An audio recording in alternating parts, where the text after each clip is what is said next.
Welcome to Inclusion Matters, a podcast about children's development from the Center for Inclusive Childcare.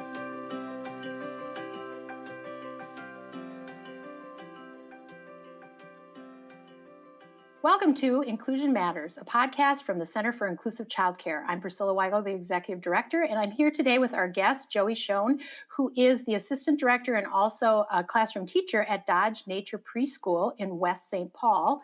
And Joey, why don't you tell us a little bit about Dodge, because I think it's going to frame our discussion today about outdoor learning. And Dodge has a really unique opportunity for kids who attend to experience things in a really lovely way. So why don't you take some time and welcome Joey. Oh, well, thank you. I'm delighted to be here. It's always good to talk with you. So we call ourselves a nature-based preschool here at Dodge Nature Preschool. We are fortunate to be situated on a section of a nature preserve. So we have access, we have our own school building, but we also have access outside our playground space to about 100 acres of a variety of habitat, farm, forest, prairie, creeks, those kinds of things. So we get to be out exploring the natural world pretty much every day with kids. Our model has, from the beginning, we're about 20 years old, has been designed that kids go outside every day, even in Minnesota winters, for the most part. It's a unique context, but we've certainly talked with lots of educators over the years about spending time outdoors, and we firmly believe that it's something that should be available to all children and all educators, and can be adapted to whatever someone's situation is. Not that I know not everyone has an ideal setting to work with, but there's always something, right, that people can do. You gotta frame it from an optimistic place. That's great. And having been to Dodge on days when there is inclement weather, Joey is not joking. They really get out there. And one time, I remember my first time when I went to do we were going to talk about something going on in your classroom, and I had left my boots in the car and my scarf. So I went back out and got it and bundled up, and that's where we were. So I'm excited today because I think, for our listeners to be able to really understand the positive benefits of outdoor learning and why it's so critical will really help them then look at their own experiences that they're providing and say, am I giving kids what they really can have? And I loved what you said about, you got to use what you can really have access to.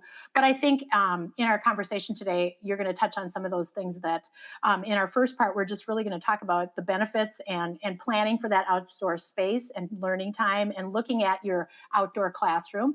And then we're going to do a part 2 that's also going to just really focus on some of those things like figuring out a change of scenery, figuring out how to combat boredom or those challenges that might come up, and then how to do it in a green way, going green. So I'm excited to talk with you, Joey. So why don't you just maybe jump right into some of those positive benefits that we find from outdoor learning? Absolutely. Hopefully people can feel it in their own bodies when they step outside, that, there is that sense of space and relaxation that I think happens, hopefully, to just about anybody when you go from an indoor to an outdoor space. You can kind of feel it in your body, and I think that the children can too. There's been any number of research studies done over the years that have shown now pretty conclusively that there's a calming effect to being outside. They've seen benefits for kids focusing their attention. Kids with ADHD do better after time spent outdoors. It's a stress reducer. It's also just healthy you tend to move around more when you're outside, and it's healthy to move around. So you've got all those health benefits of just being a little more physically active.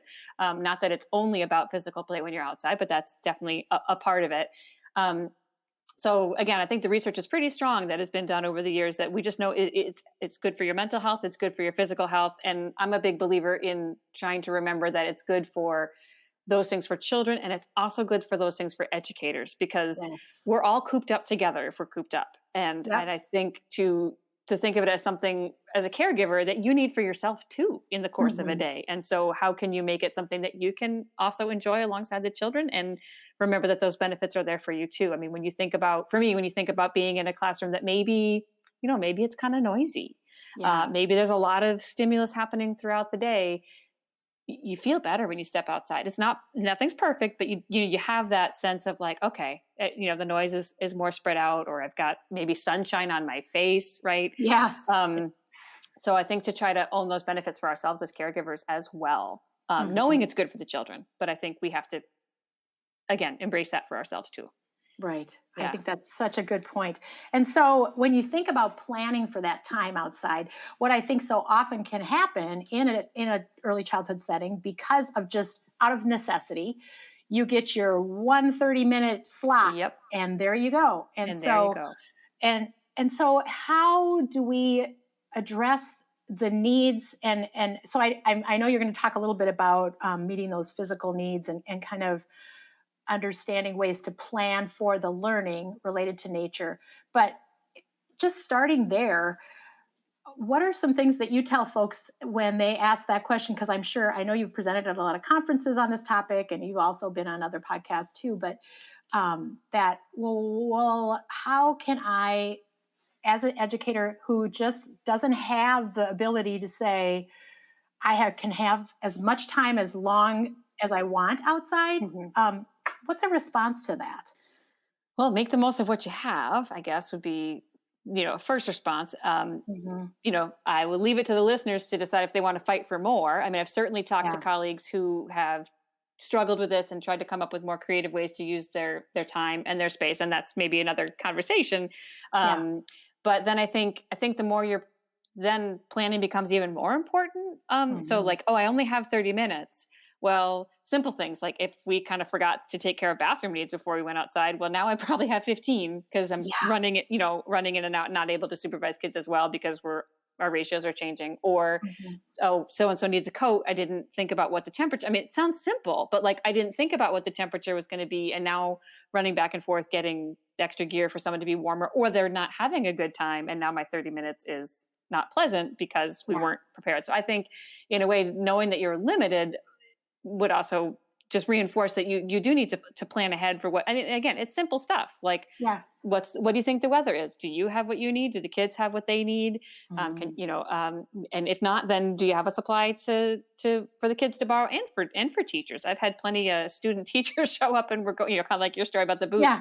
We're going out and I look over and they've got like tennis shoes and it's Yeah. snowy winter and I'm like, well, how ready are you really to Mhm. meet the kids' needs if you're going to be reluctant to like walk across the snow to help them or what have you? So I think True. that is part of that preparation. Yeah. Um, yeah, so I think it becomes even more important if you're limited in your time. And then maybe the other piece I think goes into preparation. Is there something that's causing you a concern that you can address before you go out, whether it could be the behavior of the kids, but I'm even thinking of, I don't know, oh, it's so hot, we're going to get a sunburn, Yeah. those kinds of practical things that can you educate yourself, can you prepare, do you have a plan for, oh, is there a shady spot, we've got hats, we've got sunscreen, I don't know, again, a lot of this Mhm. sounds simple, but it can really kind of undermine the limited time that you have. Yes. Very true. And And I think attention. and attention. And I think truly. So when you and your classroom team get ready for the day before the kids even arrive, are there kind of those touch points that you make sure to connect on that when you're thinking about planning for being outdoors for a good chunk of time? I mean, you talked about the gear, you Hmm. talked about knowing the temp. Hmm. Um, Other things that, I mean, do you take into consideration the individual children in your Hmm. group and how Hmm. they handle Hmm. the elements? Yes, 100%. I mean, the kids in the winter who won't wear mittens, Yeah, what right. there's a variety of plans, but what is your plan? And maybe you've got to have the strategy of which teacher's going to help the kid who might need it. And yeah, to plan for what's going to go wrong, just like you would in any situation. Right. Hmm. Trying to think of another example that might be more broadly applied. Like just today, we were going on a walk off our outdoor space. So it's a bit of a sidebar from what we're talking about, but we knew there was going to be water. There's a little creek, very shallow creek, and we knew they were going to want to go in it. So maybe it's as simple as if there's a puddle, and Yeah. they're going to want to go in that puddle Right. because it just rained. Do they have boots that they can get wet, or shoes that they can change out of, or it's warm enough and you don't care? But I mean, again, right? You kind of know the situation you're going into. Yeah. So yeah, again, I think these things just sort of doing the work at the beginning helps with whatever you're going to encounter when you're out there. That's really helpful. I think too, thinking about the how you present to and communicate to parents about the needs of your outdoor time. Mm-hmm. And I think you mentioned it just early on in our podcast about having that stash of kind of extra clothes for staff and kids, or Yep. extra boots or extra pieces of gear, so that if necessary, you do have something that you can pull out to say, oh, I can help you. Yep, your shoes are all wet, here, let's put on these puddle boots. You'll have a lot more fun. Yeah. So that's kind of the pre-planning. And now you look at your space and you think, okay, I want to see this as an outdoor classroom. What do I do next? What do our listeners need to do next to really prepare for that? Good question. And this is something I've been thinking about a lot as we've been preparing for you and I to talk. And I think that I went back to my training before coming into the field. I don't think it's something that we talk about, how to set up your how to supervise when you're outside, what your role is as a teacher, how to prepare that space. And so I think you go and it's like, this is what you have. And maybe you're sharing it with other people. And so you feel like, oh, I don't know if I can change something because if I put that there and then the next class comes, so I think there's a lot of really legitimate challenges to adapting your outdoor space and thinking of it as an outdoor classroom. So maybe you have to think about, what's the most portable thing you can have. And maybe you start with just a bag that you as the teacher, right? I've got the kind of, tricks in my bag that we can use when we're out there. So I think, anyway, I just want to acknowledge that I think they're challenging spaces because we're often not really in charge of them, right? Oh, buildings and grounds said you can't walk over there. Yeah. Well, I guess I'm not allowed to do that. Anyways, there's bigger conversations that need to probably happen. But again, focusing on what you can do is what can you have with you? And so I think thinking of what kinds of experiences do we offer indoor? We've got our centers, right? Maybe we can't duplicate 100%, but when I'm setting up my indoor environment, I'm thinking, are there opportunities for creative play? Are there opportunities for creative expression like art or possibly writing, sensory play, even building and all these kind of math activities? So, okay, is that available in my outdoor space? Yeah. And kids will find it. Kids will make it. If it's not there, but what can you do to enhance it? Because maybe they're looking for some more opportunities. If challenges are coming when you're outdoors, maybe they need, a wider variety. Maybe the kid who's kind of pooped would love to sit and look at a book with you and they don't have that option. So what can you get together? Maybe step one is what's in your bag. I carry a backpack with me. It's just paper in a folder and some crayons, but I can kind of whip that stuff out. Maybe I've got some books that I don't really care if they get wet or dirty. Perhaps it gets, maybe you've got some materials. Again, you may not be in charge of how much wear and tear you're allowed to have, but is there a crown that they can wear and then they can be the princess when they're up in the cat? There are some things that you can bring to add to that space. And so what can you have with you that might be something that, so if you can't add things permanently, what can you take with you, put away, right? So that's, and then if looking at your space, maybe as a whole team, right? Maybe now I can't make the decision, but maybe my work team can come together, or if you have to collaborate with others, depending on your space. And then what kinds of like loose parts are there? Are there other things that you can add? Again, talk about research on creativity and problem solving and all those kinds of things. I think we've seen that, planks and logs that they can move. And think of what they do just with the gravel that's at the bottom of the slide, right? They're so excited. So any kinds of those things that you could maybe add to your space. We've used, a lot of people have been redoing their decks around here, and we've had some old sections of decking that we've brought in, and cool. And they build nests for eggs and roads, and again, just the creativity and the problem solving that comes with these open-ended materials. So maybe there's something you can add there. Oh, that's exciting. I love it, because you feel kind of like a scrounge going around and looking for what's discarded by others, but kids are so creative, and when they're given the opportunity, they do come up with things. And those are the things that are usually really low cost, and also who cares? It's someone else's old decking. Yep.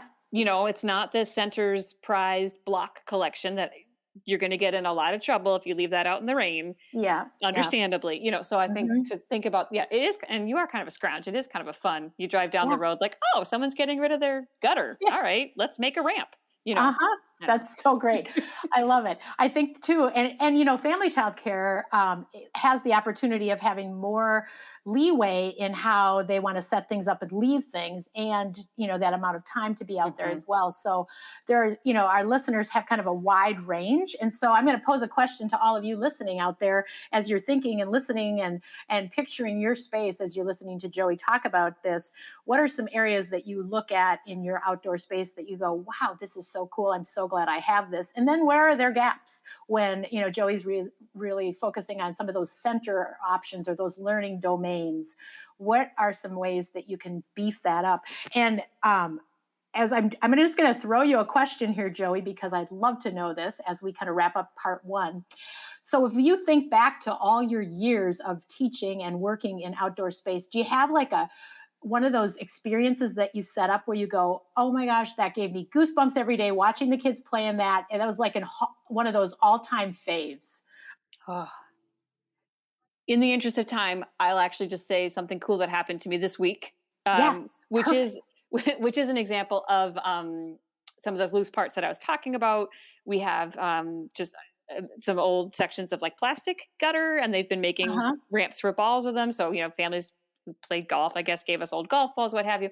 So a group of kids collaborating together, figuring out how long they can make the balls go down this section that we have. And then it got to how high they could start it. We had some old crates they were building. So they're doing some risk taking. They're up on 2 crates stacked and dropping the ball down saying, here, I'll go get you the other one. And it's this like collaborative problem solving scientific engineering play that's just going on it was probably, we had to stop them, the day was ending. Wow. Oh, I love it. And it was Oh, all kind of invented by them. It was yeah. yeah, so that's a recent example, but it was a delightful example of what can happen with just a few extra things.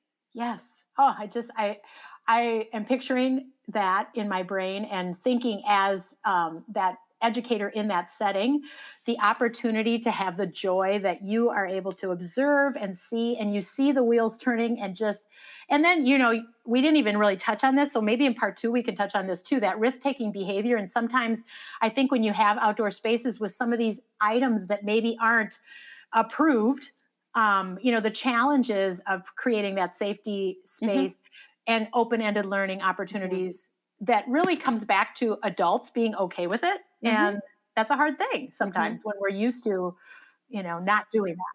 And I'll just throw out there for people who are it's just one place to look, but there's a I don't know what they are, an entity called Nature Explore, Yes. and Oh, yeah. they give people ideas for where to start with some outdoor materials. It's not the only way to do it, but if somebody was looking for some additional ideas and they do talk about like you should have opportunities to make music when you're outside. You should have, I mean, they have a pretty broad range of thinking about what you can have if you're thinking of it as an outdoor classroom. I'm sure anyone can find things that they need to on the internet these days, but that's one resource that Yeah. is a kind of a quick stop for ideas. I like that one. We've used that one, and we've actually included that in our e-update in past weeks as well, when we've talked about nature and learning and all of these topics. Well, Joey, we're going to wrap up this session and know that to our listeners that we're going to have Joey back for part two. Also, as usual, please follow us on social media. You can also look for more resources on this topic and many others on our website, inclusivechildcare.org. Joey has actually written a tip sheet for us on this topic as well, so that will actually, I think we loaded it this week, Joey, so I think it's available. And it's going to be fun to talk with you further about this really important topic about outdoor learning and experiences for kids. So thank you for being with us. Oh, thank you. It's been a pleasure.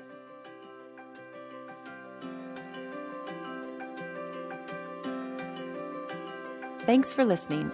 For more resources, visit us at inclusivechildcare.org.